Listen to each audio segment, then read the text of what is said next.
সে চাইলে সবাইকে দেখিয়ে সাহায্য করতে পারত, কিন্তু সে চেয়েছিল শুধু আল্লাহ জানুক। স্কুলে টিফিন টাইম, সবাই খাবার বের করছে, কিন্তু এক কোণে বসে আছে রাফি, চুপচাপ। তার কাছে কিছুই নেই। বন্ধুরা হাসছে। আদিব নিজের টিফিন বক্সের দিকে তাকালো।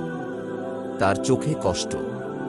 সে জানত আজ তার কাছে মাত্র 50 টাকা আছে, যা দিয়ে সে নিজে কিছু কিনতে পারত। নরম কণ্ঠ।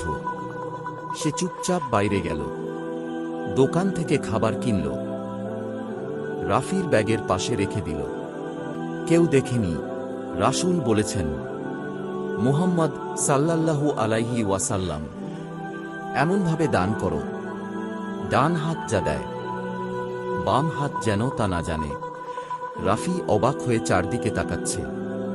কেউ নেই। আদিব দূর থেকে হাসছে।